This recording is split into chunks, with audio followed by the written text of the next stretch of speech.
Marjorie Taylor Greene's newest plan could blow up the House, but it could also backfire.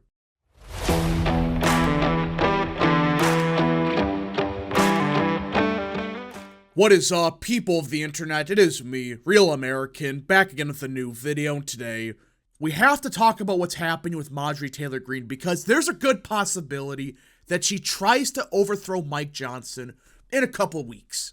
Yeah, Marjorie Taylor Greene thinks Mike Johnson is bad because he was forced to work with Democrats and he's trying to appease everyone in the party. So, Mike Johnson, who also has a 2-seat majority, he should be thrown out, despite him being the most conservative option we can realistically get. Meanwhile, Greene back in October and September backed Kevin McCarthy no matter what. So Mike Johnson, who's trying his best, should get thrown out. But Kevin McCarthy should stay. That's the logic Marjorie Taylor Greene is using here. Now, before we continue with today's video, I hope you enjoy these type of videos. If you do, smash the like button down below, subscribe, share with your friends, hit that little bell, follow the social media accounts in the description down below, and of course, join the channel today. Again, folks, all support is greatly appreciated, and yeah. Now let us get into it because this is just freaking insane. The hypocrisy of Greene, who I used to think was a good congresswoman like 2 to 3 years ago, is insane. I mean, think about it. Kevin McCarthy openly worked with Democrats to screw the conference over. Meanwhile, Mike Johnson is handcuffed and forced to pass garbage because of clowns like Don Bacon and Brian Fitzpatrick.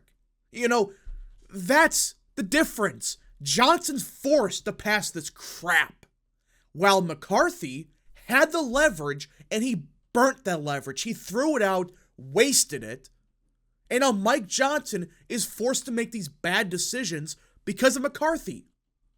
So, why are you blaming Johnson? Marjorie Taylor Greene's bid to vote on firing Speaker Mike Johnson risks throwing the House back in the leader list for the second time in 6 months, which would be bad. I mean, the McCarthy stuff, that made sense. Again, he was making backroom deals with Democrats and he was trying to screw everyone over. And the base wanted him gone. Everyone was like, this guy sucks. He's screwing us over. He should not be the speaker. But Mike Johnson, most people understand, he's handcuffed. He's forced to make some baffling moves because of the current state of the conference.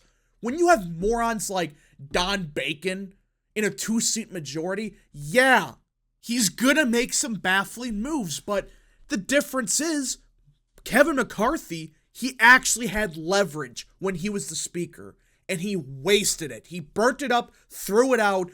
It was like, what are you doing?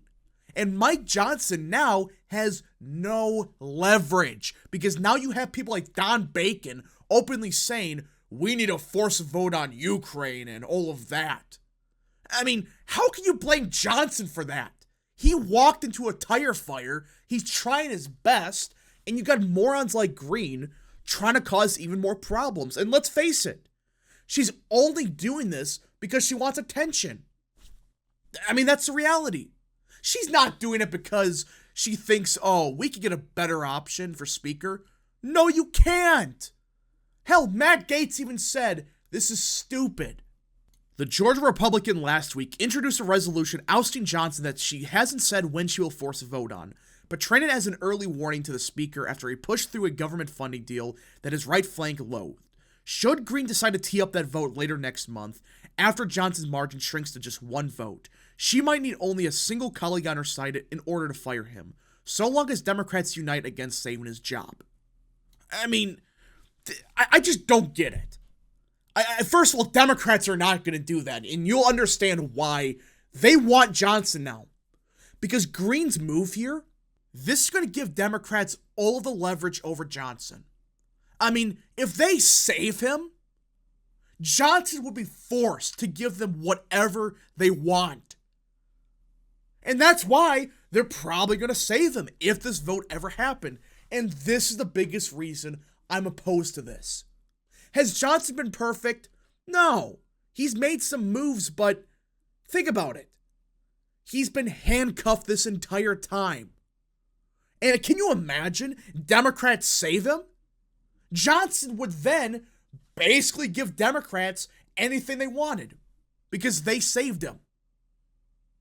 That's why this move is just baffling. And I don't think Marjorie Taylor Greene has even thought it through. Like, okay, what if he survives? That would mean a bunch of Democrats probably voted for him. Hell, most Republicans are saying, no. You should take her very seriously, said Representative Tim Burchett, who voted to oust Kevin McCarthy as Speaker last year, but said he isn't there yet on joining Greene's anti-Johnson push. So, even Tim Burchett, who voted to oust McCarthy, is saying, no, I am not going to vote to oust Johnson as of now. Marjorie's playing chess, not checkers. No, she isn't. She's not thinking ahead. I mean, I'm sorry, Burchett, but she's not. She's not looking at the long game, because if she was truly looking at the long game, she would understand this is dumb. It's gonna backfire. It's gonna give Democrats all the leverage over Johnson or whoever the next speaker would be, because they can decide if he or she is the next speaker or not. That's the reality of it. Plus, I've learned from Greene the past year or so that she's doing this for one of two reasons, and she's done this for everything. One, she wants attention. I mean, she hasn't been in the news that much for the past, 2 months or so, so she wants attention for herself. That's Marjorie Taylor Greene, that's a fact. But number two, she wants the next grift. She's gonna fundraise off of this. There's some people in the Republican base, they hate everyone in Washington, they don't trust Johnson, they don't like anyone, which is fine. I understand that. But she's going to grift off of this, saying, I am standing for the American people and donate to my campaign and blah, blah, blah. That's going to be Marjorie Taylor Greene. That's her main reasoning. It's a grift and she wants attention. Yet as Johnson increasingly looks to Democrats to help pass major bills, including a $1.2 trillion spending plan that most of his conference opposed. And again, that was a bad plan for Johnson, but he was forced to pass it. A bunch of moderates supported it. So no matter what he tried, it was going to pass either way. Greene's latest chess move could backfire, and that's why I'm saying don't do it. For one, do you really think any Republican wants to go through what happened after McCarthy was thrown out? Again? No! They don't want to go through a 2-month-long shit show to figure out who's going to be the next speaker. They don't want that again. But also, a lot of them think Johnson's doing the best he can. He's trying to appease everyone. And while it's not the best, he's still trying. And unlike McCarthy, who was screwing us over at every turn, at least Johnson trying to get us some kind of wins. Hell, Johnson's the reason more Ukraine aid hasn't passed yet. No one mentions that. So the speaker could end up answering her threat by giving Democrats floor time for Ukraine, as the Louisiana Republican actively decides a path forward on the foreign aid package. That may well be enough to lock in a few Democratic votes for saving his job. And one House Republican even said Greene's move could deliver aid to Ukraine. Do you really think she's thinking ahead? Like Tim Burchett said? Again, I like Burchett, but he's wrong here. She's not thinking the long game. She's thinking, okay, I want to fundraise off of this. I want attention. Look at me. I'm going to oust the speaker. And most people agree that no one's supporting it. And if she goes forward with it, one, I don't think it passes. I don't think anyone's going to vote for it. But number two, like I've said many times, and hell, even one House Republican admitted, it's going to give Democrats everything they wanted. They want Ukraine aid, they're going to get it. They want something related to abortion, they probably get it. That's the sad reality. I mean, do people understand that Republicans only got the House by a 2-seat majority? Democrats have the Senate, they have the presidency because of Republican incompetence, but either way, they don't control the government. They barely control one house of Congress, but that's it. You control the House, but you don't control the Senate.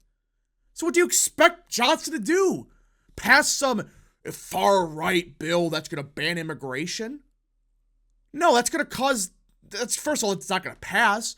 But secondly, that's going to cause a lot of problems for Johnson for trying to negotiate stuff that might be able to be passed. Again, it's not been perfect, but he's trying. And Marjorie Taylor Greene doesn't want to accept it. She's still mad over what happened to Kevin McCarthy. That's the reality of it. She's mad over what happened to McCarthy. She wants to grift, and she wants attention.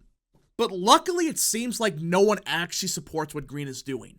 I mean, Matt Gaetz openly said, no, I am opposing this plan to oust Johnson because you would end up with a Democrat or someone like Don Bacon. That's the reason it worked for Kevin McCarthy. You had a couple seat majority. You could afford to do that. Here, you have a 1 seat majority. You can't afford that. One Republican can vote for Hakeem Jeffries, and there you go. You think that wouldn't happen? They can make a deal on freaking Ukraine or something, and the Republican would vote for Hakeem Jeffries. I guarantee it. That's why this plan not only makes 0 sense, it does nothing to help the party. If it was her trying to make the conference better, that's one thing, but she's not. She's not doing it because she thinks, well, the party needs a better speaker and we could get someone better. I mean, from the sounds of it, no one even was told about it. There were some rumblings about this, but there wasn't like 5 or 6 congressmen that agreed to it. Apparently, it was just Greene. And that's it. So does this sound like someone that's being serious when she didn't talk to any of her colleagues about this or try to get some support around it? I mean, at least get like 4 or 5, not yourself when there's going to be a 1 seat majority in a month, which makes you really wonder, is that what she's waiting for? When they have a 1 seat majority, she's going to try to pull this crap. Is that what her plan is? Which I wouldn't be shocked at this point. It's going to backfire. Don't do it. And most people understand, yeah, don't do it. This is going to backfire. Let's just deal with Mike Johnson for the rest of the year. And then hopefully when Trump wins, if somehow Republicans can keep the majority, they could pass something worth a damn. Anyways, folks, thank you so much for watching. If you guys did enjoy this video, smash the like button down below. Subscribe, share with your friends, hit that little bell, follow the social media accounts in the description down below, and of course, join the channel today. Thank you so much. Godspeed to all of you.